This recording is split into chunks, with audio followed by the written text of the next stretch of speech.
pero a partir de los años 80-90 ya vemos un poco este estancamiento, que ocurre claramente en el caso de la carne, e incluso con el tiempo una tendencia a la caída en el consumo de carne, pero a su vez una diversificación en el consumo de carne, donde productos como los embutidos, productos más elaborados, incluso hamburguesas, ganan bastante peso en la dieta.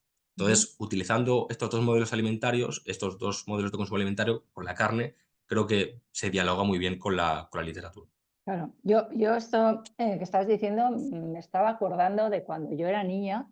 El pollo era un producto que se consumía los domingos, ¿vale? O Ujú, sea, normalmente había paella con pollo o paella de pollo, pero era una cosa, vamos, que no se consumía todos los días. Y ujú, luego también se asociaba el consumo de la carne roja pues ujú. con rentas altas, ¿no? O sea, que Sí. aquí lo que tenemos, me imagino que no sé si has observado, no solamente en España, sino en otros países, una correlación consumo de carne renta en un determinado momento y luego entra más la variable de la educación, o sea, Ujú, el conocimiento o la importancia que se le da a otra serie de factores, ¿vale? ujú, Como el bienestar personal y la alimentación sana.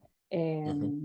Bueno, el cómo conviven esas dos cuestiones, ¿no? El tema correlación renta y correlación más cultura o más Ujú. formación o más información. ¿Esto lo has observado en tu trabajo? Sí, efectivamente, como tú muy bien has dicho, al final los determinantes del consumo alimentario pues, se pueden resumir, igual simplificando demasiado, pero en tres grandes apartados, ¿no? La renta, que sería lo primero, los precios, que sería lo segundo, y las preferencias, aquí entraría lo que tú has dicho un poco, educación, etcétera, etcétera. Lo que yo encuentro, aunque insisto que esto es una hipótesis y yo tampoco establezco una causalidad perfecta entre renta, precios y preferencias, pero revisando la literatura y revisando mis datos, yo lo que pienso es que ocurren varios factores. Aquí entre los años 50 y 80, más o menos, si cogemos la carne agregada, vemos que hay una clara correlación entre el incremento de la renta, cuando España se industrializa, cuando convergemos en renta con Europa, y esto implica un brutal incremento en el consumo de carne a nivel agregado. Pero a nivel de precios, encontramos una especie de efecto sustitución. Es decir, lo que vemos es que aquellas carnes relativamente más baratas, que son más baratas precisamente porque se industrializan más, porque se intensifican más, como son el pollo y el cerdo principalmente, vemos cómo ganan mucho peso en la dieta. Y en los años 50, si son el 25% o el 30% del consumo total de carne, en los años 80 son no tengo las cifras ahora, pero igual son el 60-70%.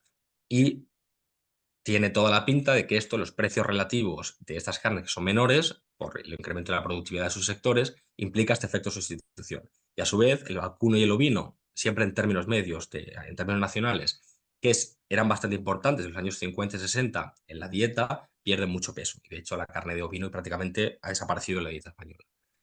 Claro, ¿qué encontramos a partir de los años 80-90? Lo que vemos, y aquí ya yo creo que lo importante es dividir más, no tanto entre de qué animal viene la carne, sino el grado de procesamiento o de elaboración de la carne, vemos que las preferencias juegan un efecto bastante clave. Y lo que vemos es que la carne procesada, si bien en términos medios suele ser más cara que la carne fresca o refrigerada, en términos medios, insisto, su consumo ha incrementado mucho. ¿Por qué ha incrementado mucho?